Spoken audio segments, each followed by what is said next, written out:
Attention, l'épisode qui va suivre dépeint des situations qui peuvent être apparentées au cinéma d'horreur. Nous déconseillons ainsi à toutes les personnes ayant des problèmes avec la folie ou les expressions de celle-ci les plus caricaturales de bien vouloir faire attention à ne pas regarder forcément l'épisode.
Bienvenue mes chers amis à l'asile d'Arkham. Donc pour commencer ce scénario, j'aurais juste besoin d'une information, à savoir est-ce que vous voulez y aller en journée ou le soir. Plutôt le soir, hein, si possible. Ça ne me pose aucun problème en ce qui me concerne. Très bien. Il propose même de la véhiculer si elle le souhaite. Pourquoi pas, ouais. Bah, elle lui donne une adresse pas très très loin d'Arkham, mais Ok, dans la ville où ils d'accord. peuvent se retrouver. Tu peux constater, donc Richard, il est avec son costume cravate, etc. Tu peux voir également qu'avant de te laisser monter côté passager, il bouge un bouquet de fleurs qui pose sur le siège arrière. Ok. Bon, elle voit ça et... Vous avez l'intention de faire un cadeau à quelqu'un? Disons qu'il y a certaines attentions qui, lorsqu'elles ne sont pas prodiguées, ont des résultats malheureux. D'accord. Bon, ça fait pas plus de commentaires. Vous y avez déjà été à Arkham, je suppose? Tu vois, quand tu évoques ça, il y a plus ou moins imperceptiblement une espèce de crispation de la mâchoire. Oui, j'y suis déjà allé. D'accord. Et est-ce qu'il y a des choses qu'il faut que je sache? Moi, j'y suis jamais allé. Tu vois qu'il prend le temps de réfléchir. Méfiez-vous de Crane. Jebedia est dangereux à sa façon, mais Crane l'est bien plus. D'accord. Surtout, ne prenez aucun produit ou quoi que ce soit qu'on pourrait vous proposer à l'intérieur. Pourquoi est-ce que je voudrais prendre quoi que ce soit dans un hôpital psychiatrique? Même si on vous propose quelque chose en disant que ça peut vous sauver la vie. Vous avez un masque là-dessous qui peut filtrer plus ou moins... tu vois, qui regarde plus ou moins ta tenue. Non. Prenez au moins un foulard ou quelque chose. D'accord. Bah je pourrais remonter le col. Enfin, tu peux voir, elle tire un petit peu le col de ce qu'elle porte en dessous de son plastron et c'est plus ou moins une... Enfin, ça ressemble à un sous-vêtement thermique, quoi, mais effectivement, il y a une sorte de petit col roulé, pas très... Voilà, mais elle peut le remonter sur son visage. Ce sera toujours mieux que rien. Ouais, ok. Mais pourquoi c'est... Enfin, qu'est-ce qui pourrait y avoir? Vous connaissez bien Red Ghost, j'imagine? Bien. Je la connais, quoi. Je lui suis redevable d'un service. Comme beaucoup de gens à Gotham. Non, je pense que vous ne comprenez pas la portée de ce que je vous dis. Disons que le docteur Crane a des intérêts scientifiques particuliers. D'accord. Il s'intéresse au domaine du rêve, aux hallucinations, aux états seconds, et il a pour cela des produits qui lui permettent d'altérer plus ou moins temporairement la personnalité des individus qui les consomment. D'accord. La dernière fois que j'ai dû me frotter à lui, trempé dans une cuve adjacente à son bureau, des individus dont certains étaient, disons, plus ou moins maquillés. D'accord. Des maquillages qui ne seraient pas sans rappeler un triste personnage. Ouais, je vois où vous voulez en venir. Donc il pourrait être derrière tout ça? Je n'en sais rien, ne tirons pas de conclusion hâtive. Simplement, nous allons déjà commencer à ramasser les paramètres de l'équation. Une fois que nous les aurons, nous pourrons la poser. D'accord. Méfiez-vous de cet endroit. Très bien, merci de m'avoir prévenu. Je vous préviens pour une bonne raison. Je pense que Red Ghost ne me pardonnerait pas qu'il vous arrive quoi que ce soit. C'est peut-être l'un des rares individus pour qui j'ai un tant soit peu d'estime dans cette ville. Bah, c'est bon à savoir, dans les deux cas. Soyez très prudente quoi qu'il arrive. Je ferai attention. Et est-ce que vous voulez qu'on établisse un signal? Soit un mot, soit un signe l'un pour l'autre au cas où il se passe quelque chose. Cela me paraît être une excellente idée. Est-ce que vous avez une idée? C'est une bonne question. Un petit mot de sécurité qui peut toujours être intéressant, qui soit relativement passe-partout, mais qu'on n'utiliserait pas dans la vie de tous les jours. Récréation. Oui, c'est très bien. Parfait. Et donc si l'un de nous deux dit ça, on quitte les lieux le plus vite possible. Ça me va. Vous arrivez en voiture près d'Arkham. Le bâtiment se découpe un peu dans le ciel nocturne. Je dis un peu parce que, à la différence de tout le reste de la ville, bah là en fait vous avez des lampadaires qui sont posés sur certains sentiers. Plutôt éparpillés d'ailleurs les lampadaires. Et vous avez effectivement 2-3 lumières qui vont éclairer au niveau des bâtiments, mais ce que vous remarquez surtout, c'est que l'île en elle-même est extrêmement sombre. Vous remarquez aussi autre chose quand vous commencez à avancer avec votre véhicule, c'est que donc, en comparaison de ce que ceux qui sont déjà venus ont pu voir, la disposition des bâtiments a un peu changé. Il y a un des bâtiments qui avait pris feu et depuis il a été entièrement remodernisé, retransformé, et c'était une aile de soins intensifs dans laquelle notamment le procureur Dent avait été placé avant de s'enfuir en fait dernièrement et de se retrouver dans une soirée où il a commis plusieurs assassinats. Quand vous arrivez au niveau du portail, alors en fait vous avez un garde de sécurité qui s'avance, qui a l'air d'être relativement commun. On est vraiment sur quelqu'un qui va porter un uniforme. Vous remarquez à sa ceinture, il a un revolver en fait, et il a une matraque de l'autre côté. On est vraiment sur un uniforme assez basique de sécurité, quoi. Ouais, c'est pourquoi. Bonsoir monsieur, je suis Richard Orgam, président de la succursale de l'Excorp chargé de la sécurité informatique des bâtiments. Nos relevés ont fait remonter des anomalies. Compte tenu des événements récents et du type de patient que pouvait contenir l'hôpital, il me paraît nécessaire de vérifier la sécurité au plus vite. Tu vois d'un coup, en fait, le type, il fait une tête un peu bizarre. Bougez pas. Et il se retourne et il est sur le point de passer un appel à la radio, et à ce moment-là, il remarque la personne sur le siège passager. Bah oui. Et il fait ah. Et vous voyez tous les deux, en fait, vraiment, il y a un espèce de moment où il sait plus vraiment même comment il s'appelle, en fait. Donc là, il passe un appel à la radio, il recule un peu. Excusez-moi, j'ai des gens à la porte. Il y a un certain monsieur Orgame. Vous avez dit comment? Orgam. Monsieur Orgam au portail, et il est accompagné de... Vous savez, enfin, les justiciers, les mecs chelous avec leurs costumes. Juste quand il dit ça, laisse elle écoute et puis elle fait un petit haussement d'épaule en mode ça me va comme description.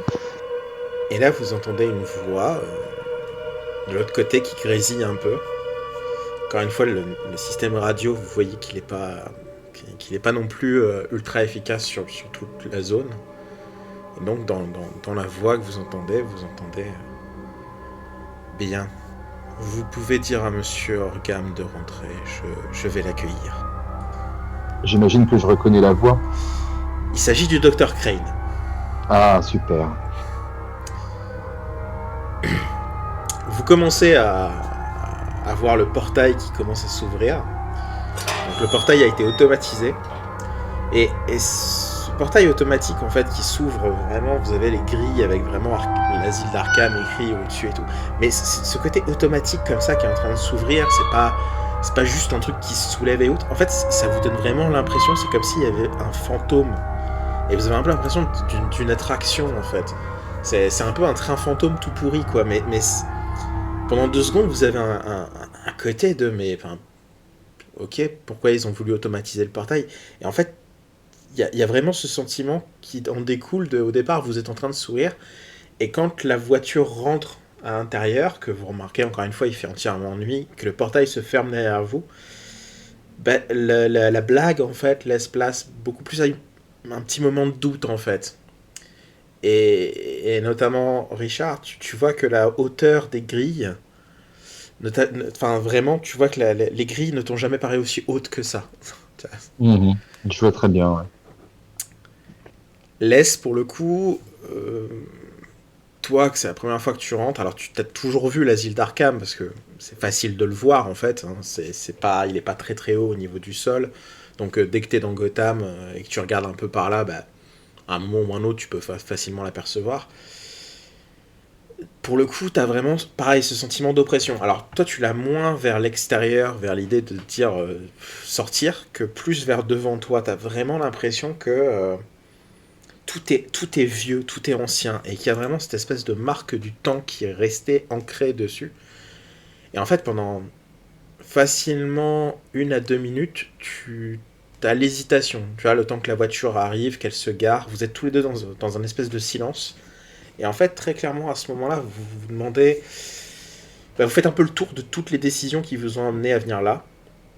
Et on va pas se mentir, vous les regrettez un peu. Et puis, vous voyez que sur la porte d'entrée de l'administration, voilà, vous vous garez sur le côté là, on va dire. Et donc, sur la porte d'entrée de l'administration, ici à peu près, donc vers le point central, il y a une lumière qui s'allume. Et il y a un type qui sort avec une blouse blanche. Donc, il est faiblement éclairé, mais vous arrivez un peu à percevoir. Donc toi, tu reconnais Jonathan Crane. On est encore dans la voiture. Là. Oui. Donc je me penche un peu vers Richard et je dis c'est qui lui? Je vous présente le Dr Crane. Et il ouvre la portière et il sort.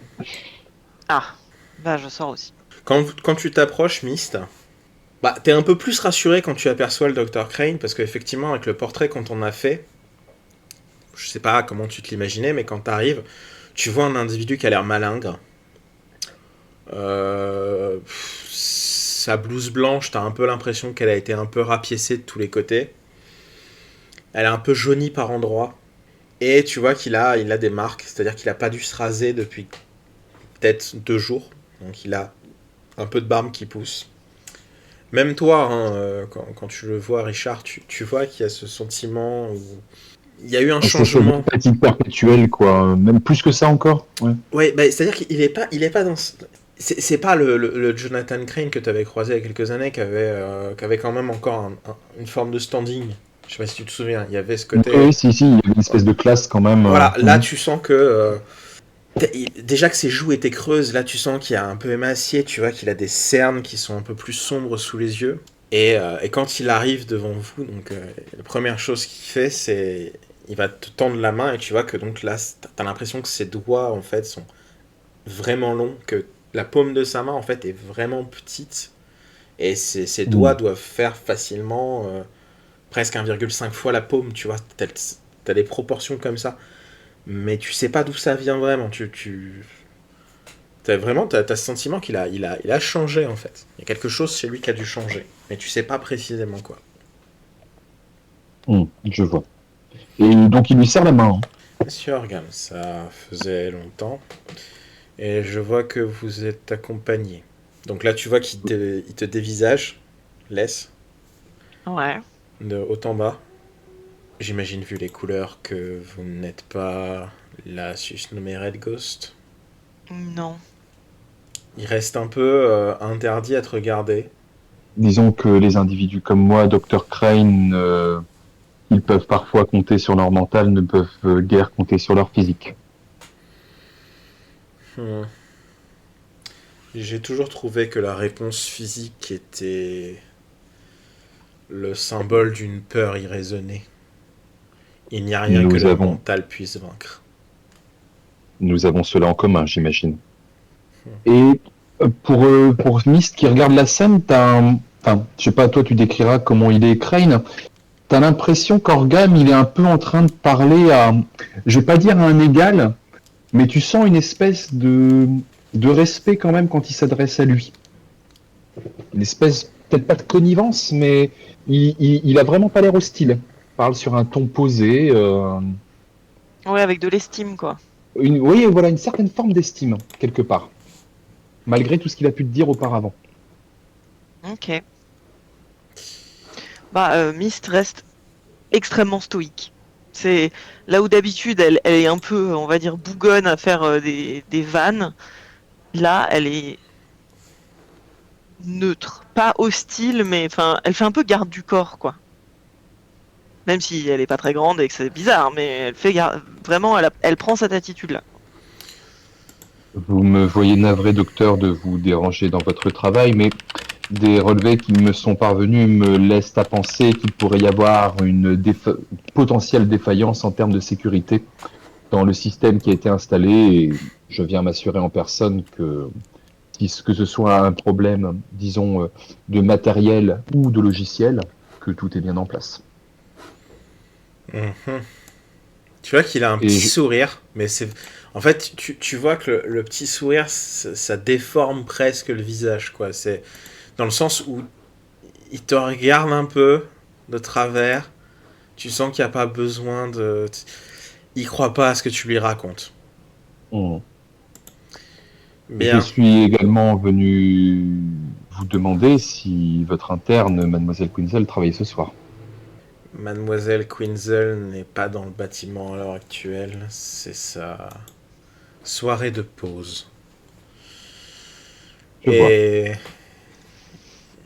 ne vous inquiétez pas pour notre chère interne. Vous aurez sans doute l'occasion de la revoir. Pouvez-vous me spécifier un peu plus précisément l'endroit où apparemment il y aurait cette faille de sécurité, s'il vous plaît? J'aurais besoin pour cela de lancer un diagnostic depuis le terminal central, si vous n'y voyez pas d'inconvénient. Tu vois qu'il reste un petit peu ouais, interdit pendant 1 ou 2 secondes. Et il se tourne vers Myst et donc, en se tournant vers toi, il te regarde, il fait et vous, j'imagine que vous voulez aussi observer à l'intérieur? J'accompagne Monsieur Orgam. Je ferai ce qu'il a besoin que je fasse. Très bien. Il ouvre la porte de l'administration et vous rentrez tous les deux le bâtiment. Au moment où vous rentrez, que la porte se ferme, vous entendez un clac spécifique. Ouais, on est enfermé. Et très clairement, vous voyez que en fait, la porte principale, même de l'administration, doit être aimantée. En fait. C'est, en tout cas, le son spécifique vous laisse entendre et vous fait comprendre ça. Il passe dans les couloirs tranquillement. Et vous voyez que donc vous montez dans les étages. Donc là, comme vous êtes dans un bâtiment administratif, en fait, vous avez 2-3 infirmiers qui passent, soit parce qu'ils vont dans leur zone de pause, qui sont justement dans ce bâtiment-là, soit vous allez avoir des gens à l'accueil, des fois qu'il y ait une admission tardive, ce qui peut arriver aussi dans ce genre d'environnement. Mais la plupart des couloirs sont vraiment vides. À partir du moment où vous arrivez là où donc Crane vous amène, c'est très clairement là pour le coup, il n'y a plus ce côté vide, puisqu'il y a des gardes qui commencent à être présents et en fait, les gardes dont il est question à ce moment-là, vous remarquez que c'est pareil qu'à l'entrée. Il y en a qui ont de l'équipement un peu basique, il y en a qui ont même pas d'armes à feu. Et puis en fait, à un moment, il tourne, vous voyez qu'il rentre une carte de sécurité devant un terminal, quoi. Et en fait, une porte s'ouvre, il rentre, et à l'intérieur, il voit, vous apercevez en fait, assez rapidement, tout ce qui va être des caméras de sécurité, des ordinateurs, des choses comme ça, quoi. Ok. Donc Richard rentre dans la pièce. Je le suis. La pièce est dans quel état déjà Est-ce qu'on a l'impression que c'est entretenu ou que c'est laissé à l'abandon C'est entretenu. Donc Par on ne contre, fera pas de remarques désobligeantes. tu constates par contre que sur la dizaine d'écrans, t'en as 3 avec un post-it sur l'écran marqué. Alors, je vais le faire à la française, mais en gros, c'est marqué HS dessus, quoi. Quand il voit ça, il fixe Crane. J'ai l'impression que certains éléments de maintenance n'ont pas été respectés. Oh, que voulez-vous que je vous dise? Vous n'avez pas lu les journaux? Nous avons eu à déplorer une évasion. Ça m'est parvenu, en effet. La dite évasion a posé quelques soucis. Nous avons réussi à récupérer la plupart des patients. Malheureusement, l'aile dans laquelle elle a eu lieu a été aussi sabotée, je dirais, en termes purement techniques. Ce qui est ennuyeux, puisque c'est là où, comme vous le savez, j'avais mon bureau personnel, ainsi que toutes mes recherches. À l'heure actuelle, lorsque je veux m'y rendre, je dois donc y aller dans un endroit où il n'y a plus aucune caméra de sécurité pour préserver mon intégrité. Voilà qui est bien fâcheux. Si jamais vous aviez peur de vous y rendre ce soir, je suis sûr que mon ami ici présent serait ravi de vous y accompagner. Il se tourne vers Myst et il a un sourire un peu sardonique. Vous pensez être de taille, mademoiselle. Je n'ai pas saisi votre nom. Ou comment je suis censé vous appeler? Myst. On peut pas savoir tant qu'on n'a pas essayé. Oh.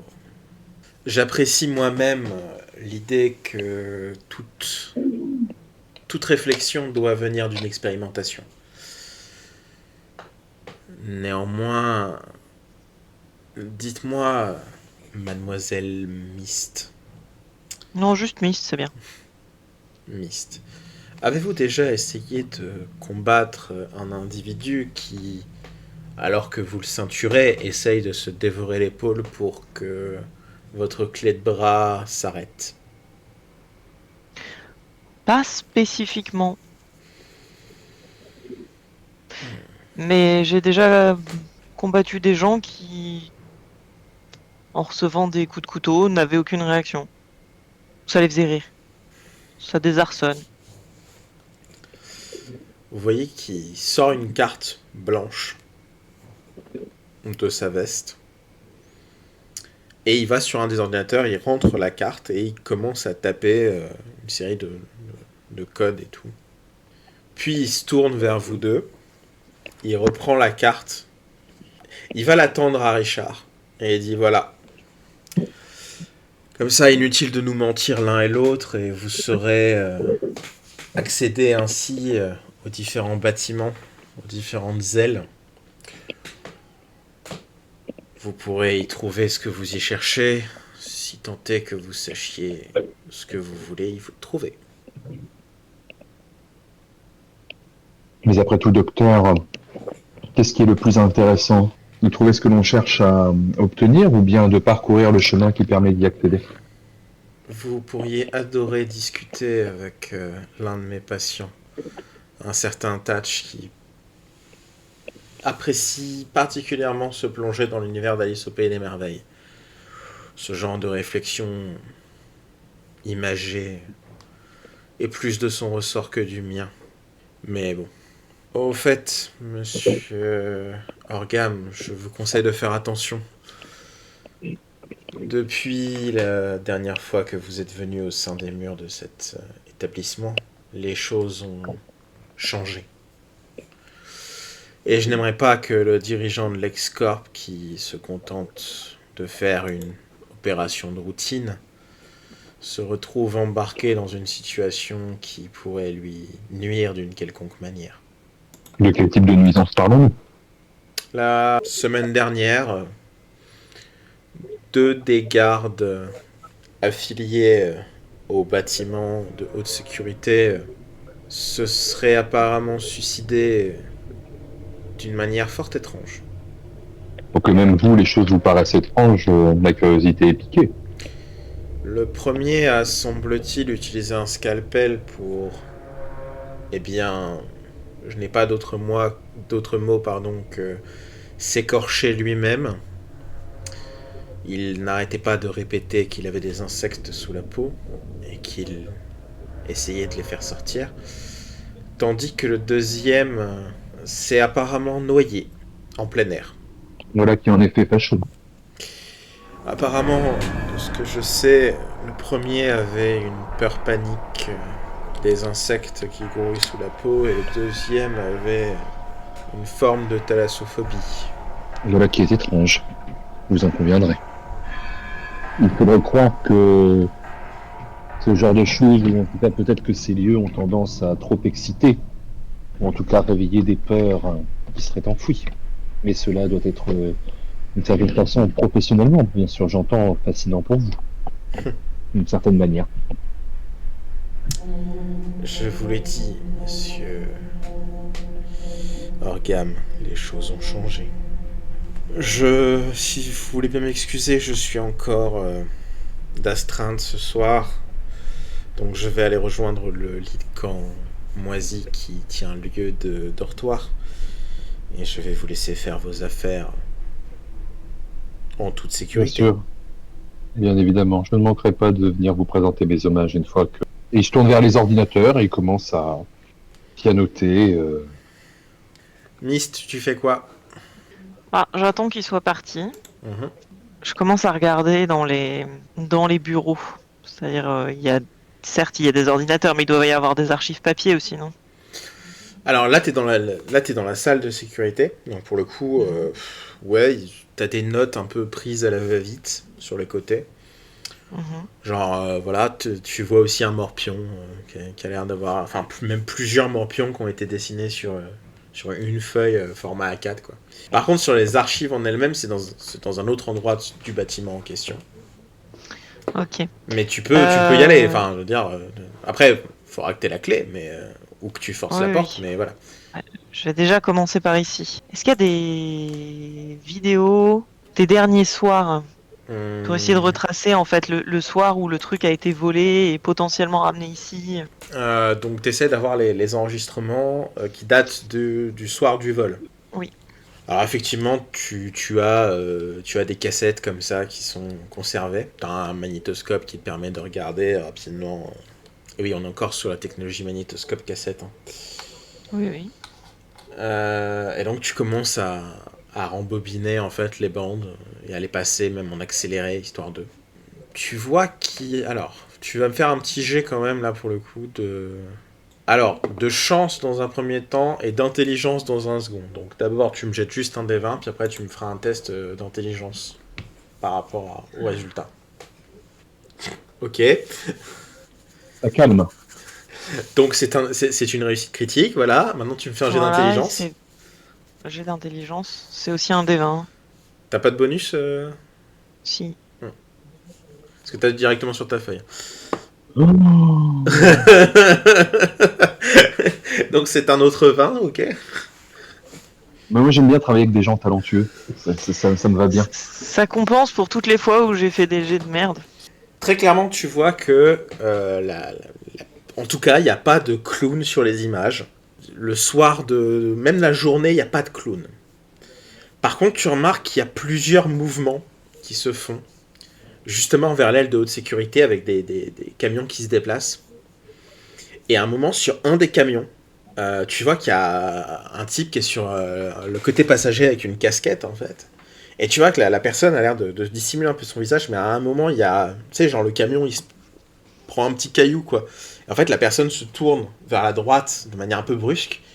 Et tu vois que la moitié... l'autre moitié de son visage apporte des cicatrices et des marques très visibles de potentiellement une destruction par le feu, en fait. Et donc, tu reconnais Double Face. Ok. Ben, je le signale à mon coéquipier. Est-ce que vous pouvez prendre note, à chaque fois prenez note de l'horaire et de la date avec ce que vous voyez. C'est ça qui sera important, mais déjà, ça nous donne un élément particulièrement important. Ouais. Ben, je note. Donc très clairement, c'est le jour où il y a eu l'attaque. Tu vois que cette situation-là, en tout cas, c'est Double Face qui fait plusieurs allers-retours. Alors, après, il rentre dans une zone où il n'y a pas de caméra. Mais tu vois qu'effectivement, il va vers le bâtiment de haute sécurité avec des camions. Et que, après, il en repart, quoi. Et donc, c'est au moment où vous étiez en train de fouiller l'appartement. Donc, c'est le soir même. Bah, je note, en fait, je fais une chronologie à l'écrit des allers-retours et tout. Ok. Comparé à nous et nos activités. Richard, qu'est-ce que tu fais en attendant, toi? Alors, Richard, lui, l'idée, c'est qu'il va véritablement lancer un diagnostic réseau, voir s'il y a eu des tentatives d'intrusion, des parties du réseau qui ont été fragilisées, faire remonter des pannes techniques éventuellement, c'est-à-dire qu'à un moment où le réseau est coupé, ça peut signaler une éventuelle panne technique, aller voir sur place s'il y a des choses qui sont en mauvais état, qui ont été sectionnées, etc., pour voir le niveau de sécurité du bâtiment, en fait, dans un premier temps. Alors, de quel bâtiment précisément? Donc, pour rappel, Alors, il y a le bâtiment de il haute va comment- sécurité, Oui. il y a le bâtiment des soins des soins classiques. Donc, soins classiques, c'est ici. Haute sécurité, c'est là, donc c'est là où justement ça descend, etc. Voilà. Après, tu as la chapelle, le bâtiment principal et les bâtiments de la direction. Faire un diagnostic de tous les bâtiments prendrait combien de temps? Alors, en soi, ça dépend ce que tu veux. Si tu veux savoir l'état de sécurité de chaque bâtiment, ça peut prendre... c'est-à-dire, assez rapidement, tu peux voir s'il y a des coupures d'électricité ou non. S'il y a des C'était portes qui déjà sont l'idée dans un activées, premier temps. voilà, Ouais. s'il y a des portes qui sont actives ou non. Pour un check complet de toutes les caméras, là, par contre, il faut que tu le fasses de manière manuelle.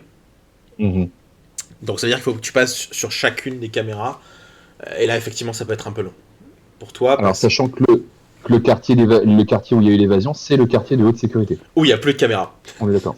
Où il n'y a plus de caméra. C'est ça. Non, mais on est d'accord. Du coup, non, il va lancer un diagnostic simple dans un premier temps. Mhm. Et si jamais il voit qu'il y a un truc vraiment suspect dans un bâtiment, il prendra le temps d'aller voir sur place ce qui s'y passe, quoi. Alors, très clairement, tu vois que au niveau des portes, des trucs électriques et tout, tu perçois, toi, de là où tu te trouves, que la moitié du réseau électrique du bâtiment de haute sécurité est bousillé. Et en fait, t'as juste zéro réponse du circuit central quand tu regardes, en fait. Par contre, tu vois que dans les autres bâtiments, l'électricité est toujours en place, t'as pas l'air d'avoir trop de problématiques. D'accord. Et il n'y a pas de pic d'énergie sur le réseau particulier non plus. Ok. Donc on est d'accord, voilà, le seul endroit où vraiment le réseau électrique est mort, mais on n'est pas surpris, c'est le quartier de haute sécurité. C'est ça.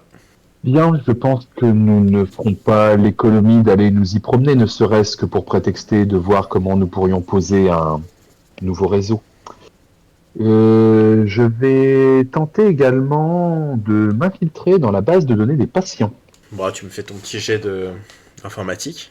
Bah, tu arrives à avoir accès à la base de données des patients. Alors, tu remarques que sur plusieurs... Il y a une très très grande proportion des patients qui ont tous le même nom, à savoir John Doe. Oui, forcément. Voilà. Donc Pas John, du tout suspect, ça. bah, on les a récupérés, on n'a pas leur Ah, identité, mais par s'ils contre, ramassent des mecs, oui. ou si on leur ramène des mecs, tu vois, mais effectivement, oui. Ouais. Mais voilà. Et par contre, en plus des John Doe, tu en as un ou deux où t'as un point d'interrogation où il y a le nom en fait. D'accord. Voilà. Donc c'est des patients qui sont, pour le coup, les points d'interrogation sont tous dans la zone de haute sécurité. Mais il y a des points d'interrogation, il n'y a même pas marqué John Doe, quoi. Mhm. Et je regarde en fait notamment si est-ce qu'il y a des photos dans cette base de données? Non. Ah, ça m'embête. J'essaye de lancer une recherche, de créer un petit algorithme, de lancer une recherche pour voir s'il y a un truc qui ressort par rapport à un patient qui aurait l'habitude de se maquiller comme un clown ou ce genre de choses. Alors ça va te prendre un petit peu de temps. Bah Mais oui, ouais. j'imagine. Et je préviens Myst que la recherche peut prendre du temps, mais que j'essaye de voir si je peux obtenir des informations sur notre ami maquillé. Est-ce que vous avez besoin que je fasse quelque chose pendant ce temps-là? Je ne vous cache pas que je ne suis pas tranquille à l'idée que vous vous rendiez seul dans le quartier de haute sécurité, mais nous ne pourrons pas en faire l'économie. Mhm. Effectivement, après, notre temps est précieux. Est-ce que vous pourriez aller vérifier, il lui tend la carte, aller vérifier que cette carte peut ouvrir le sous-sol? D'accord. Et si ça l'ouvre, j'y vais? Non, mais ce sera déjà une information précieuse. D'accord. Bien, elle prend la carte et elle y va. Ok. Au moment où... Discrètement, elle fait juste, c'est pas qu'elle, enfin, elle longe pas les murs parce qu'ils ont plus ou moins la permission, quoi. Mais elle essaye de pas se faire particulièrement remarquer en le faisant. Ok. Au moment où elle part, Richard va tenter de regarder les fils du destin. Tu me fais un jet de volonté pure, s'il te plaît. Oui, je vais te retrouver ça. Je regarde, je sais plus s'il y a, oui, il y a un modificateur, c'est cela. Au moment où elle part, tu commences à essayer de puiser dans ton énergie spirituelle pour pouvoir créer un lien avec le casque, etc. Et tu es saisi d'une énorme migraine et tu sens qu'il y a comme un poids, une chape de plomb qui tombe sur ton esprit et tout devient noir. Merde. Ah, dommage.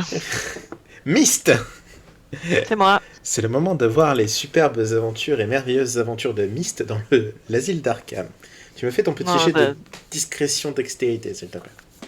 oui, c'est les aventures, les merveilleuses aventures de Myst chez les Frappadingues. On va être plus clair. Alors, j'ai de dextérité, discrétion. Oh là là. Ah, il y en a qui ont de la Ah, chance, il y en a qui en ont un peu moins. Je sais pas ce que j'ai écrasé en vent, mais... T'as pas vraiment l'impression qu'on te remarque pendant que t'es en train de te déplacer. Tu remercies énormément Wildcat. La tenue qu'il t'a faite, même si elle n'a pas l'air de grand chose, elle est vachement pratique pour la discrétion, justement, parce que tu sens que quand tu poses tes pieds sur le sol et tout, on t'entend pas, quoi.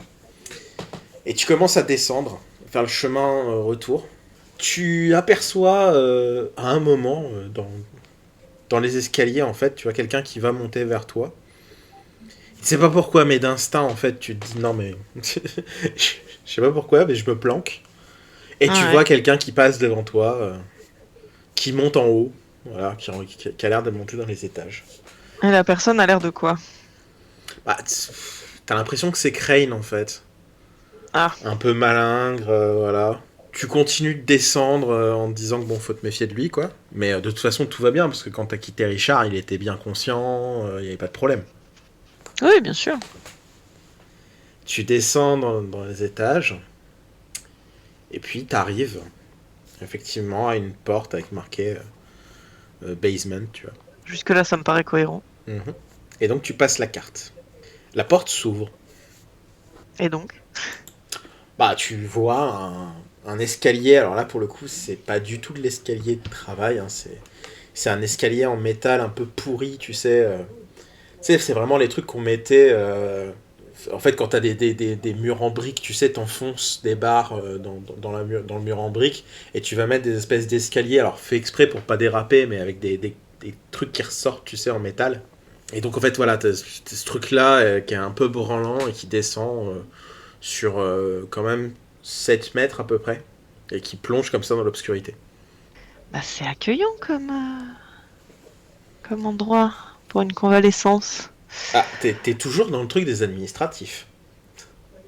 Donc, Oui, oui, c'est oui, propre. oui. Oui, oui, oui. Bon, ben écoute, je vais refermer la porte et puis je vais aller voir Richard pour lui confirmer que c'est bon, c'est ouvert. Richard, Oui. t'es réveillé d'un coup. Tu sens qu'on te plante un truc dans le bras. Ah merde. Tu ouvres les yeux Oui. et tu tombes nez à nez avec un visage que tu Bah oui, reconnais. bien sûr. Savoir Jebedia Arkham, qui te regarde avec son air méprisant. Richard, Je ne m'attendais pas à être réveillé par toi, mais peux-tu m'expliquer pourquoi chaque fois je te retrouve en train de baver sur mon sol? il faut croire que les lieux que tu diriges ont une inspiration certaine. Hum, Il enlève la seringue. Tu comptes encore endommager mon hôpital ou tu viens enfin rejoindre les patients? Je suis surpris que tu portes de telles accusations, mais il n'est pas dans mes habitudes de chercher à te nuire. Pour ce qui est de la patientèle, tu comprendras ma certaine réticence. Tous tes actes en soi peuvent être vus sous le prisme de la nuisance. Il serre les poings, hein, bien évidemment. J'imagine que tu as fait ton petit travail de compte chiffres et de tapotage de clavier. Il est en cours. Ah. Certaines choses prennent du temps. Oh, pas tout. Dis-moi, tu entends toujours les choses réelles ou tu as enfin commencé à voir les premiers pas de la schizophrénie qui se sont rappelés à toi? On est d'accord que c'est la première fois qu'il lui parle de ça. C'est la première fois qu'il le fait directement. Je suis parfaitement ancré dans cette réalité. Bien sûr, à te réfugier dans un monde virtuel, ce n'est pas du tout un moyen d'échapper à la réalité. J'imagine que tu as encore du travail. Tu vois qu'il y a un petit côté presque pervers à te regarder un peu. Mmh. Tu vois, genre vraiment. Comme s'il pouvait voir en fait la folie dans ton regard. Puis après, à ce moment-là, en fait, il y a Myst qui arrive. Donc Myst, tu vois donc la personne. Et là, maintenant que tu la vois en pleine lumière, tu te rends compte que la personne qui t'avait prise pour Crane, en fait, c'est pas du tout Crane. C'est pas du tout le même type physique, hein. Crane, on était sur quelqu'un qui était voilà, un peu plus malingre, un peu plus physiquement étrange, même si malaisant. Là, pour le coup, Gbedia, c'est la caricature, en fait, à la fois du médecin et de l'administratif. Tu ressens une très grande satisfaction, rien que sur la manière dont il a de se mettre sa tenue, etc., en fait. Et tu vois qu'il y a un espèce de mépris pour tout individu en face de lui, et très rapidement, quand il se retourne, là, pour le coup, il t'entend. Dès qu'il te voit, tu vois qu'il y a du mépris, mais immédiat dans son visage. Liste, je vous présente le docteur Shebedia Arkham, le directeur. Elle fait un peu oui de la tête, genre ah, et elle le regarde de haut en bas et comment dire, elle s'attarde un peu sur son regard méprisant, mais elle s'attarde beaucoup sur sa coupe au bol. Elle lève les sourcils en mode ben dis donc, elle fait bonsoir, et elle montre à peu près le même degré de mépris que lui il montre. Myst. Tu vois qu'il arrive près de toi, et en fait, il prend dans la poche de sa veste un espèce de calepin qu'il ouvre, il dit. Et donc, vous avez envie de devenir invisible, c'est ça? Alors, vu la couleur des cheveux et le reste, dois-je comprendre que, en fait, vous voulez surtout être vu? Alors, bon, du coup, il s'est approché en mode sans doute un peu invasion d'espace vital, si j'ai bien compris. Oui, complètement. Il n'y a aucune limite. Enfin, tu vois, pour lui, Oui, oui, je très suis clairement, il vient de je pénétrer suis dans ton espace vital et dans tous les espaces nécessaires à ton existence et à ton bien-être. Oui, oui, je suis un cobaye, quoi, au sens animal du terme. Oui, alors du coup, bah, je me penche un peu vers lui, tu vois, limite en mode ah ouais, encore plus. Genre limite, j'ai le nez à 2 centimètres du sien, quoi. Je fais, qu'est-ce qui vous fait dire que je veux devenir invisible? Le principe de la brume, c'est justement qu'on la voit et qu'elle empêche de voir le reste. Je vois pas bien exactement où vous voulez en venir avec votre analyse. Tu me fais un jet de perception. Richard, tu peux le faire aussi. Ok. Comment ça, 21? Bah, t'as fait 20. Encore? 19 plus Non, 2. 19 plus 2, ah ouais. non, mais faut vous calmer là. Je... Ah, ouais, Ah. bon, bah j'ai rien dit. Ah bah voilà. Vous remarquez tous les deux que quand elle s'est rapprochée, il a eu un petit mouvement de recul et sa tête est légèrement rentrée dans ses épaules et qu'il y a vraiment eu ce petit côté de ah, elle va me toucher. Eh oui. Et et Il met un c'est coup de pression. en fait c'est ça et tu vois que ça marche totalement et en fait il se recule et tout en mode et en fait il sait pas quoi répondre et il commence à aller vers la sortie et à partir. Il n'est pas plus mal. Je Tu le, vois que Richard le regarde partir, hein. Il n'a aucun. je le suis du regard, vraiment en mode genre je bouge pas de l'endroit où je suis. Je ne laisse absolument aucun terrain. Et je le suis, genre j'ai la tête qui tourne pour le suivre jusqu'à la sortie, toujours avec autant de mépris et toujours concentré particulièrement sur ses cheveux. Et tu vois que voilà, vraiment il est complètement. Enfin, tu le vois, il a l'air désarçonné en fait. Très clairement, tu. Eh oui. Et il y a vraiment eu le stress pendant quelques secondes de est-ce qu'elle va me taper? Ah, encore une fois, hein, essayer de mettre ce genre de coup de pression à une meuf des Narrows, c'est pas forcément ce qu'il faut essayer de faire. Très très clairement, Merci de nous avoir débarrassés de Gbedia. De rien. En même temps, je sais pas, je sais pas comment on peut se penser impressionnant en ayant une coupe au bol. Les membres de cette famille se croient tous plus ou moins impressionnants quand ils ne le sont pas, mais c'est une autre histoire. Déjà lorsque nous étions enfants, il était particulièrement détestable. Ah, ça fait longtemps que vous le connaissez alors. Trop longtemps à mon goût. Bah, je vois ça. Je ne sais pas du coup si Richard avait eu le temps de lancer le diagnostic ou pas. Si. Donc je vais te refaire le G. Donc tac. Et donc on est à plus 15, voilà. Donc on tourne à 30, voilà, de moyenne pour voir si il pouvait créer un programme pour avoir pour chercher par mots-clés type Oui. maquillage, clown, Alors, etc. tu retrouves en fait des éléments en fait qui ont dû être pris en note informatique. Alors un peu comme des billets, tu sais, qu'on peut laisser sur. Je vais dire quelque chose qu'on se connaît tous les deux. C'est un peu comme des billets que tu peux laisser sur des élèves en disant oh là là, tel jour il a fait tel truc, tu vois. Et là, effectivement, tu as plusieurs billets qui décrivent en fait dans un journal assez précis, qui est tenu par Crane, un patient appelé John Doe.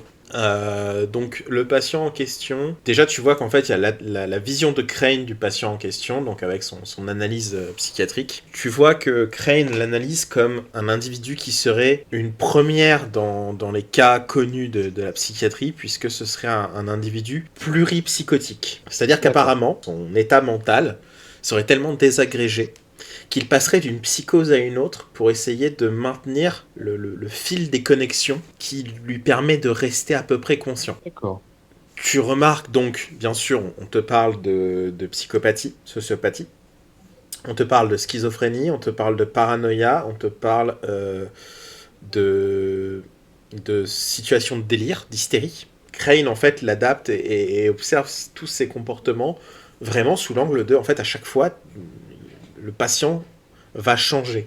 Et en fait, il y a même un moment où Crane suppose que pendant une période de temps assez longue, le patient est sain d'esprit.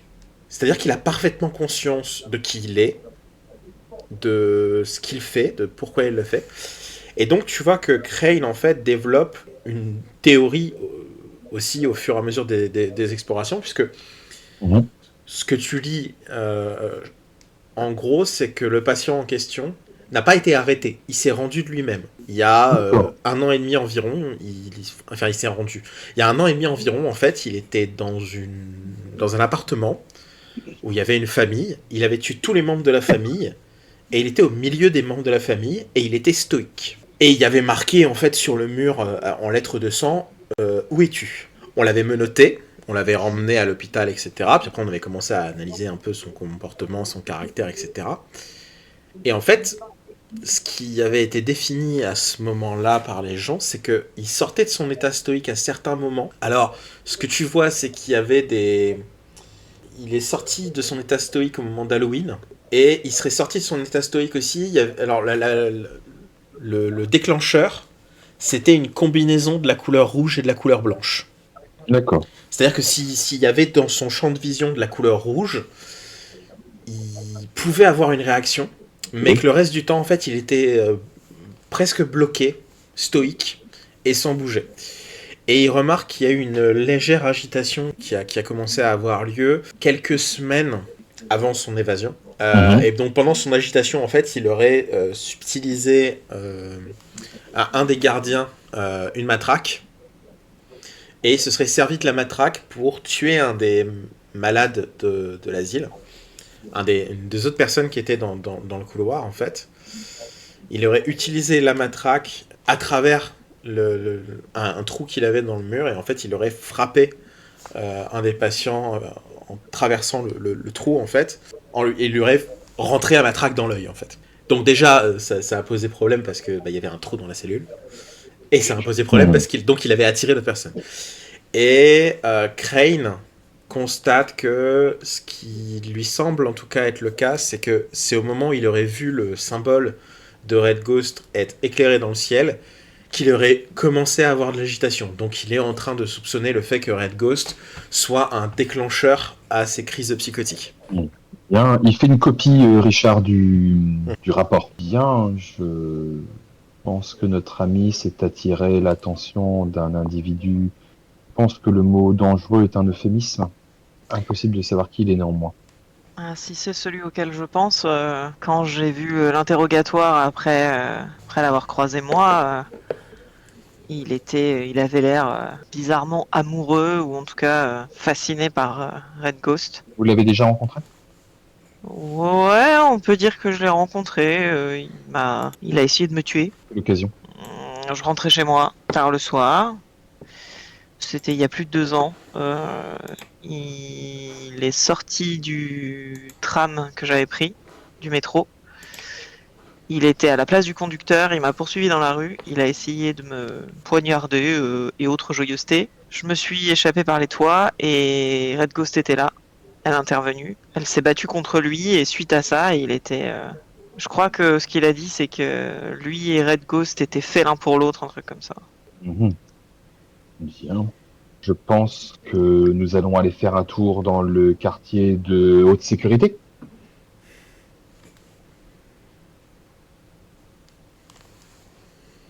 Si vous en êtes d'accord. Oui.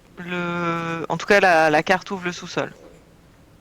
Quand tu dis ça, tu vois que Richard écarquille très légèrement les yeux, mais comme s'il il se reprenait juste après en disant voilà, tout va bien. Bien, c'est une information précieuse, je vous en remercie. C'est pas très engageant, hein, comme endroit. Disons que c'est un lieu obscur, dans tous les sens du terme. Vous partez chemin faisant. Donc vous passez par en dessous, en fait, pour atteindre les couloirs qui mènent à la salle de haute sécurité. Et vous débarquez dans ce qui peut être considéré comme un des pires endroits sur Terre. Vous avez un peu l'impression que là, quand vous rentrez dans cette zone, en tout cas, vous venez de pénétrer potentiellement un des cercles de l'enfer. L'odeur de renfermer, le côté rance, etc., devient de plus en plus prégnant à chaque pas que vous faites. Alors que vous êtes en train d'avancer dans les couloirs jusqu'au bâtiment de haute sécurité, vous constatez qu'il y a des portes qui sont fermées, verrouillées, et il y a juste des petits clapets qui permettent d'ouvrir un petit peu et d'observer, on va dire, de loin ce qui doit y avoir à l'intérieur de la chambre. Mhm. Et malgré ces portes qui sont, donc, comme même vous pouvez le voir, qui ont l'air extrêmement lourdes, qui sont tout en fer travaillé, vous entendez quand même des bruits et des cris de l'autre côté qui varient.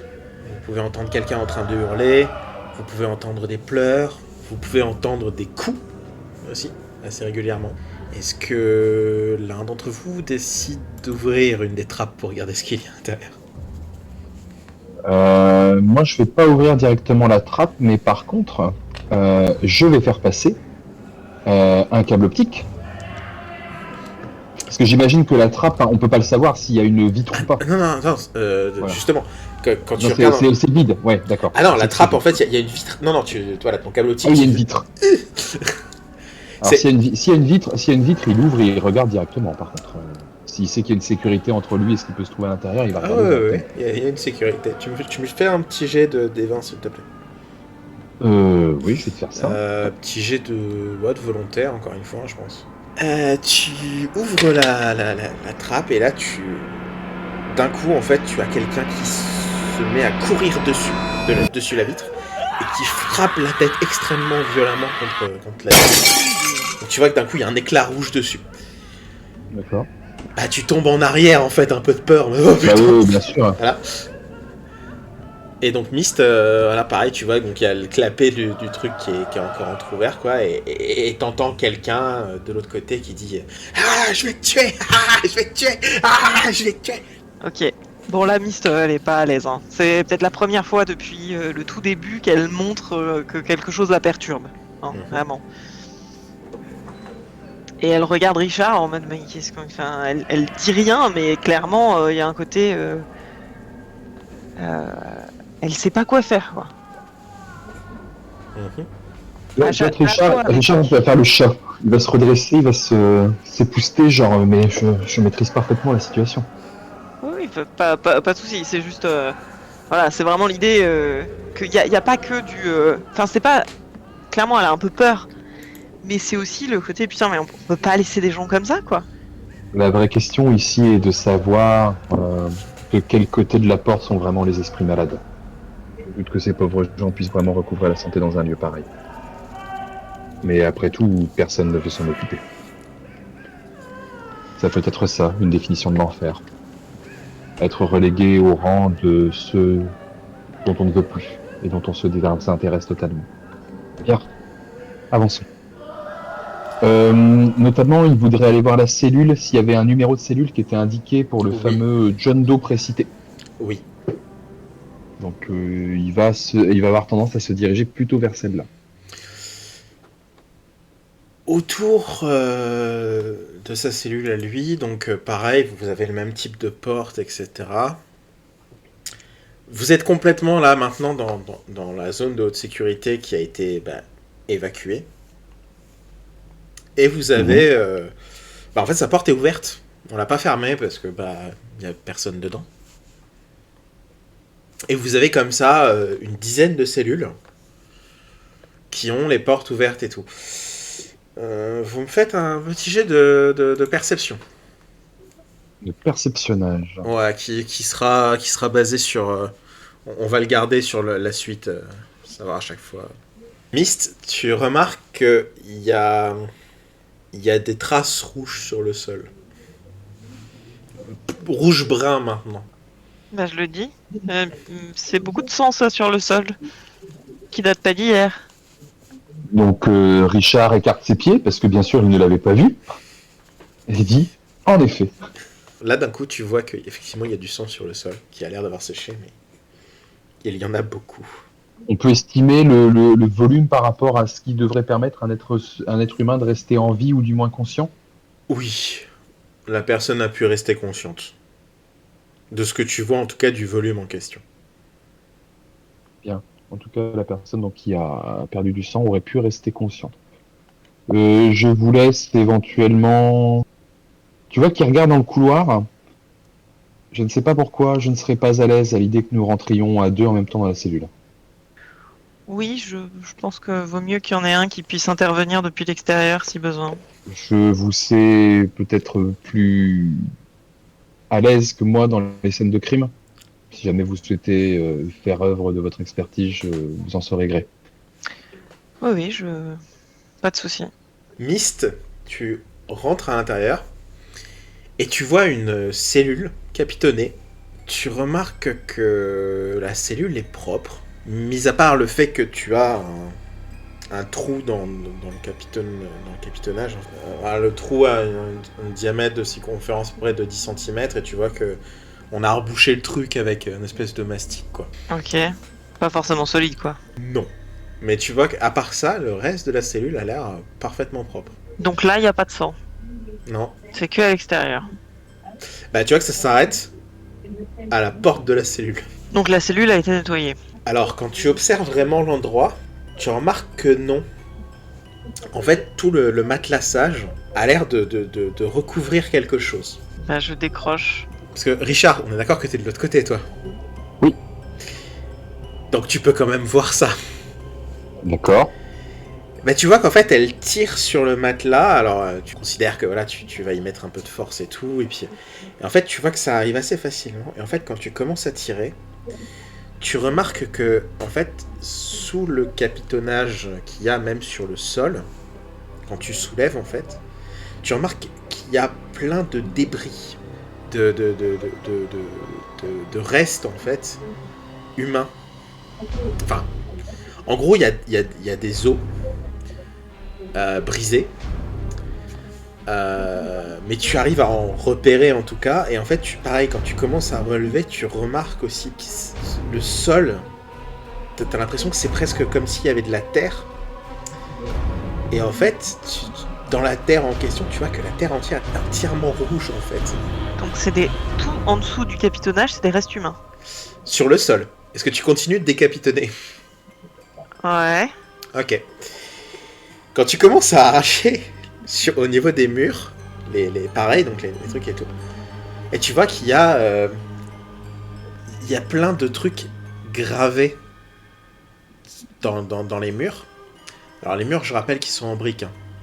Et tu vois que c'est gratté, comme avec un ongle, mais sur tous les murs. Et donc c'est... Et en fait, sur chaque mur, tu as des trucs du genre... par exemple, tu as une phrase, c'est l'histoire d'un cadavre qui rentre dans un nécrophile, tu vois, par exemple. Tu as cette phrase-là. Ou que dit un cannibale à une mère de famille après avoir mangé ses jumeaux. Et c'est que des phrases comme ça, en fait. Des débuts de blagues, mais sans la fin. Ouais, mais c'est même pas des vraies blagues, tu vois. Tu Non, sens que t'as pas envie oui. Tu sens que t'as pas Mais envie c'est d'avoir la formulé chute. comme des débuts de blagues. Oui, c'est ça. Formulé comme, ouais. Et en fait, plus tu retires les trucs, et après, à la fin, tu vas me faire un petit jet de volonté. Oh putain. Dommage. Ok, tu te mets à hurler, parce qu'en fait, à un moment, quand tu décapitonnes, t'as un truc qui te tombe dessus. Et donc là, tu te mets à hurler, parce que donc tu as un corps qui te tombe dessus. Et en fait, le corps... Oui, un corps qui était dans un des murs. C'est-à-dire qu'il y a un des murs qui a été creusé, et on y a mis un mur, et après on a recouvert du capitonnage. Et en fait, le corps qui te tombe dessus, tu remarques qu'il porte une série de cheveux blancs sur le sommet de la tête qui est à un niveau de décomposition assez avancé. Et tu remarques qu'il porte une blouse de médecin avec ce qui doit ressembler aussi à des vêtements de patient. Et que le tout a été peint en rouge, mais maintenant il est rouge marron dégueulasse, quoi. Putain, ça va puer. Oui, c'est horrible. Donc tu sors de C'est là une scène de cauchemar. en hurlant et en te mettant à vomir. Ouais. Ben voilà. Et je commence à tomber à moitié par terre. En même temps, je pose la main sur ce sol qui rouge sang et je fais ah, et je me traîne hors de la pièce en mode. Putain, quelle horreur! Mais qu'est-ce que c'est que ça? Qui a foutu un cadavre dans un mur, putain? Richard, il voit la scène, non, ou pas? Oui, oui, ah oui. Ok. Est-ce qu'il voit autre chose? Non, c'est juste que effectivement là tu vois que en fait quoi que ce soit, la personne a refait entièrement la déco. Et alors ce que tu arrives à deviner, c'est que soit Crane ne l'a pas spécifié dans son journal ce qui s'était passé, soit la personne a fait ça sans que personne soit au courant. Et donc ça veut dire que il enlevait le capitonnage de sa cellule, faisait des trucs et remettait le capitonnage derrière. D'accord. Tant qu'on s'en rend Et compte. personne s'est rendu compte que ça schlinguait la mort littéralement. Je pense que dans le couloir, il y a déjà une odeur pas très agréable. C'est ce que je vous ai décrit, effectivement, vous avez vraiment... voilà. Donc mais ça pouvait passer relativement inaperçu. Ouais, d'accord, mais personne s'est rendu compte qu'il y a des gens qui disparaissaient? Richard, il va rentrer quand même, il va regarder si sur la blouse, il y a un nom. il y a... Alors, tu vois que sur la blouse, il y a marqué Rachel Gonzalez. Comment vous sentez-vous? Pas bien. C'est compréhensible. Qu'est-ce qui s'est passé dans... Enfin, je comprends pas qu'un endroit comme ça existe. Je n'émettrai aucun avis, que ce soit sur Shebedia ou le Dr Crane, mais ce qui est... Il se tourne vers elle d'un seul coup, et t'as l'impression qu'il est en train un petit peu de te... pas de te scanner, mais de te jauger un petit peu. Que pensez-vous du bien et du mal, Myst? Que représente-t-il pour vous? Vous êtes sûr que c'est le lieu pour faire une dissertation de philo? Répondez à ma question. Je pense qu'on peut faire beaucoup de mal avec de bonnes intentions et en fait je pense que le mal il se propage beaucoup plus facilement que le bien et que des fois même avec des bonnes intentions on fait des bonnes choses. Mais il y a des mauvaises choses. Mais il n'y a pas de bien ici. Pensez-vous que le mal ou le bien puisse s'exprimer, parfois même au-delà de tout ce qui pourrait sembler raisonnable? Ouais. Pensez-vous même que des lieux, même au-delà des personnes, puissent en être empreints, que ce soit illuminés par le bien ou souillés par le mal? J'y ai jamais réfléchi. Pour qu'une équation s'équilibre, il faut qu'il y ait autant de ténèbres que de clarté. Vous êtes ici dans ce que je considère dans cette ville être l'épicentre des ténèbres.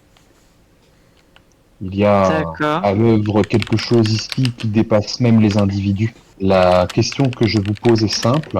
Si je vous associe avec moi à cette traque, jusqu'où êtes-vous prêt à aller pour défaire ces choses? Je ferai ce qu'il faudra. Quand il te dit ça, il a un air pas... Comment je pourrais te décrire ça? Il a l'air extrêmement sérieux, mais presque un peu trop, quoi. Tu sens qu'il est un peu en train de te parler d'autre chose. Tu vois, il a les yeux un peu écarquillés, un peu...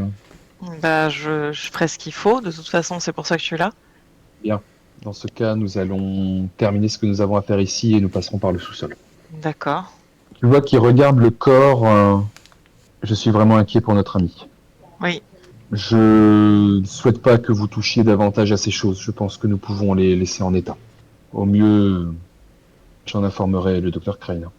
Si ce n'est pas lui qui l'a omis dans son rapport, néanmoins. Oui. Bien, nous allons voir si le Dr Crane est dans son bureau. Et s'il n'y est pas, ce serait fort dommage, n'est-ce pas? Effectivement. Donc vous remontez depuis l'aile des soins, c'est ça? En fait, non, on va rester dans le quartier de haute sécurité, mais on va se diriger vers le bureau de Crane qui normalement s'y trouve, hein, on est d'accord? Oui, mais c'est juste que c'est aux étages supérieurs. Ok, là, d'accord, ça marche. En fait, vous êtes passé du bâtiment de l'administration par les sous-sols. Oui. Ce qui vous a permis de remonter, en fait. Donc là, vous êtes au niveau -2. Vous allez passer au niveau -1 où se trouve le bureau de Crane et d'autres patients. Et à l'étage 0, vous pourrez ressortir par la porte principale de l'aile de haute sécurité. Ok, donc on est dans les sous-sols. Vous êtes dans les sous-sols du bâtiment de haute sécurité. Ouais. En fait, les patients les plus dangereux sont placés sous terre, comme ça. On évite qu'ils arrivent à essayer de sortir en passant par les barreaux. Enfin, même en réussissant pas, mais en essayant quand même. On va encore continuer de voyager dans l'horreur, hein, donc vous allez me faire un petit jet de perception à nouveau. Et juste mis un petit message aussi pour avoir une précision sur un élément. Et donc tu nous as dit jet de perception. Putain. J'ai vomi, donc j'y arrive plus. C'est ça. Alors, Richard, tu vas remarquer que le chemin que tu suis sur le sol, en fait, il y a des petits trucs qui ont l'air de ressortir en fait du sol. Et de manière un peu régulière. Ce sont des motifs particuliers? Ah non, c'est tu vois, comme des petits objets en fait, mais dans l'obscurité c'est un peu compliqué. Il va se pencher, alors je sais pas si on peut considérer qu'il sur son téléphone il y a une lampe ou quelque chose. Oh, tu peux faire un peu de lumière, tu fais un peu de lumière quoi, et tu vois que c'est une dent. D'accord. Il dit pas à Myst ce qu'il voit. Ok. Les dents, elles traînent juste par terre ou elles sont enfoncées? Oh, elles traînent par terre. Par contre, elles font un joli chemin, un peu comme des miettes de pain pour retrouver ta route ou pour guider les autres. D'accord. Il tient Myst par le bras. Je ne sais pas ce que nous allons trouver en allant par là. Tenez-vous prête. Ok. Vous arrivez à l'escalier. Vous montez l'escalier vers le niveau -1. Vous constatez de manière assez régulière sur chacune des marches que, effectivement, il y a l'air d'y avoir quelqu'un qui a fait un chemin, on va dire. Très rapide. Un chemin rouge? Ouais, alors un chemin rouge, mais surtout, en fait, donc toi, tu remarques seulement le chemin rouge, mais Richard, toi, tu remarques le fait qu'il y a des dents et un rapide calcul mental te permet de savoir qu'il y en a plus de 32. Ouais, d'accord. Vous arrivez au niveau -1. À nouveau, donc, vous avez le même type de couloir avec des portes ouvertes, des cellules et tout. Et dans le fond, vous avez une salle, donc Richard connaît. Donc vous avez un bureau qui a l'air éclairé. Le bureau du Dr Crane, donc c'est une baie vitrée en fait, avec sa porte à lui. Et donc vous avez le premier sas qui est son bureau classique, et de l'autre côté vous avez son laboratoire, on va dire, un peu plus discret. Mais voilà. Et donc il y a une lumière qui vient du bureau, mais qui est relativement faible. Et allons-y. Vous continuez d'avancer dans le couloir. Et vous voyez, en fait, quand vous arrivez dans le laboratoire du Dr Crane, qu'il y a une espèce de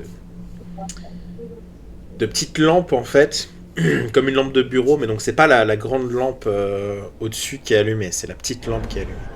Et il n'y a personne dans le bureau. Bien, faisons vite.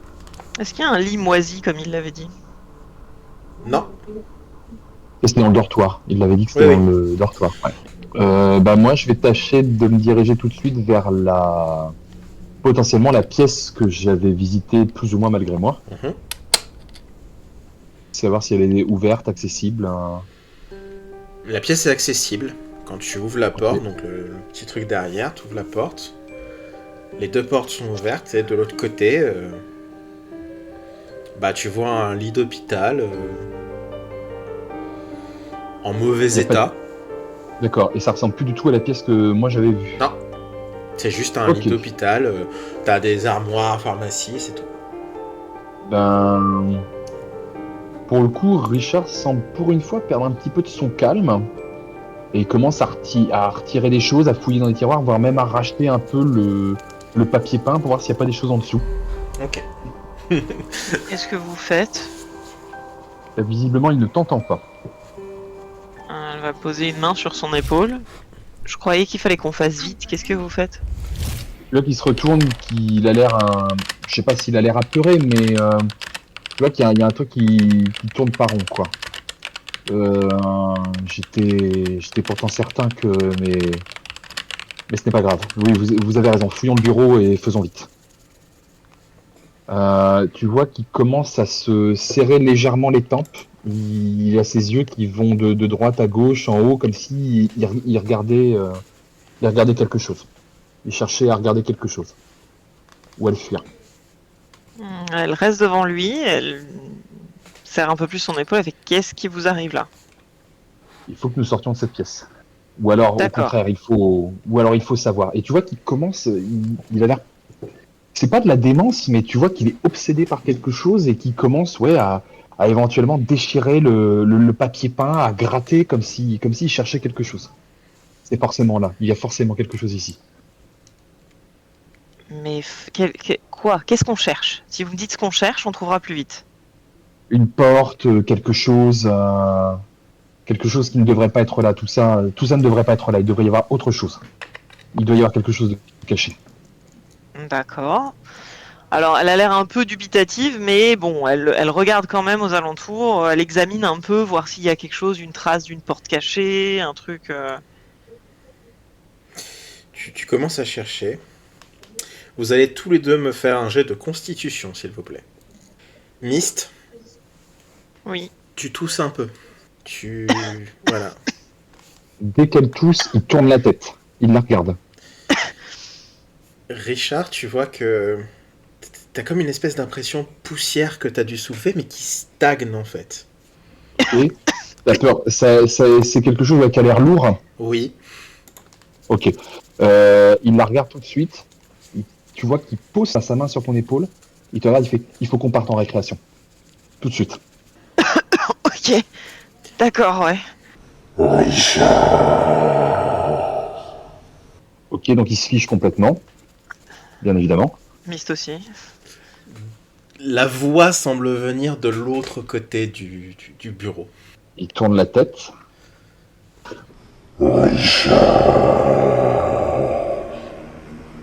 Alors, Mist, du coup, elle chope le haut de son t-shirt qu'elle avait montré et elle le remonte de manière à ce que ça lui couvre un minimum le nez et la bouche. Tu me fais un jet de volonté, s'il te plaît. Tu commences à voir, en fait, devant toi, des flammes qui commencent à naître un peu.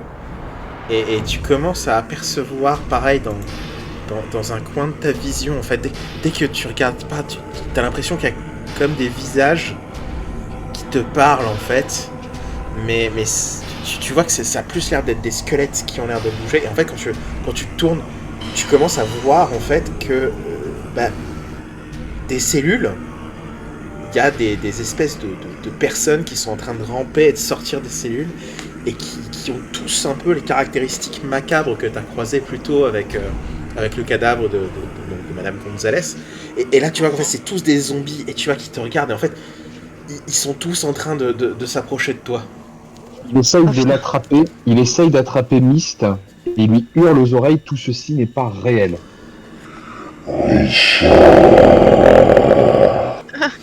Forcément, il regarde d'où vient la voix, quoi. À ce moment-là, dans le fond, tu vois une espèce de forme qui commence à avancer et qui commence à se rapprocher. Et plus elle se rapproche, plus tu vois une espèce de truc comme ça, un peu grand avec un grand chapeau et ses yeux qui brillent un peu dans l'obscurité du couloir. Tu vois que la forme s'avance et en fait tu vois qu'il y a comme une espèce de gaz qui est dégagé depuis son manteau. Je t'avais dit que nous nous retrouverions ici, Richard. C'est là qu'est ta place. Elle n'a rien à faire dans cette histoire, laissez-la. Et malhabilement, il essaye en fait de se placer devant elle, en fait, pour essayer de faire une espèce de barrage entre elle et la chose qui s'approche, quoi. Alors, Mist. Ben,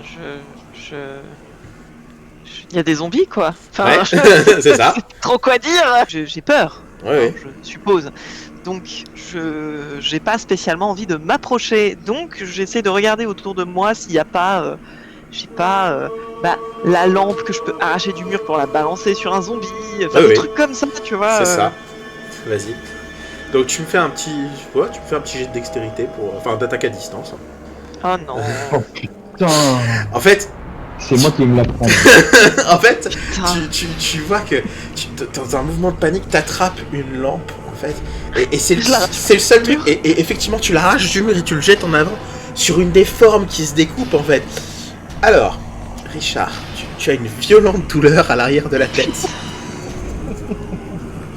Tu sens qu'il y a comme une espèce de liquide qui commence à couler et tu sais pas d'où ça vient. Et par contre, tu vois que tu ne vois plus rien, il n'y a plus de lumière. Tu me refais un jet de constitution, s'il te plaît. Bah oui, bah bien évidemment, sinon ce ne serait pas drôle. Oh là là. Non, mais c'est l'histoire de deux. Ouais, bah nickel. On est bien. on est bien.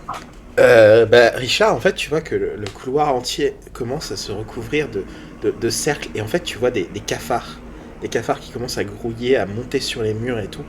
Et tu vois qu'en fait, ton costume et tout, c'est plus un costume. C'est une camisole. Alors, t'arrives encore à bouger les bras, mais tu vois la camisole. Et tu vois cette forme qui s'approche devant toi, et tous les deux, maintenant, vous l'apercevez.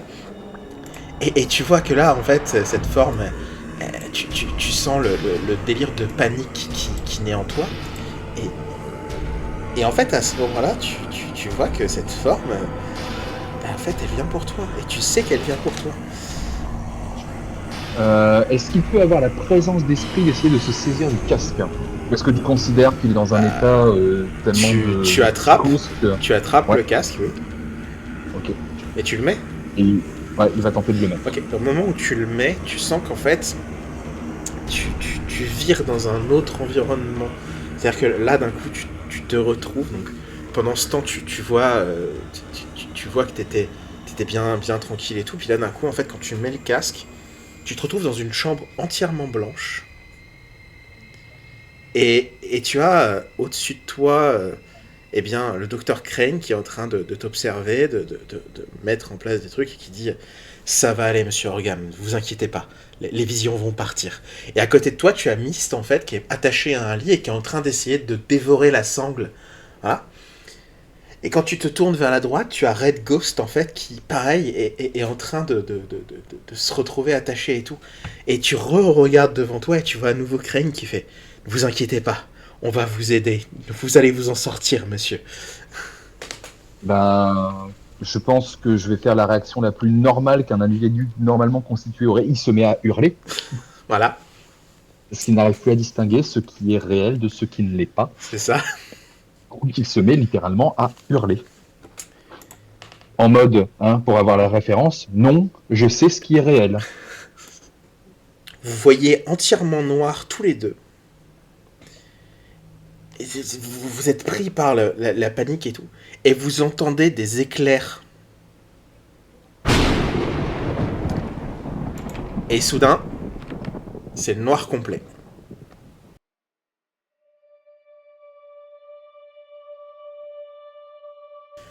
Vous vous réveillez tous les deux.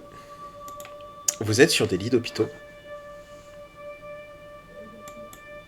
Vous sentez que l'ambiance dans laquelle vous étiez jusque-là est un poil plus rassurante. Vous avez tous les deux été sanglés, en fait. Donc très clairement, vous pouvez plus bouger. Vous remarquez qu'il y a une lueur, il y a de la lumière, très clairement. Et vous avez quelqu'un devant vous qui est en train de vous regarder. Et donc vous avez le docteur Crane devant vous. Monsieur Orgam, Myst, je suis désolé, mais il semblerait que vous ayez été soumis à un produit qu'on pourrait juger dangereux.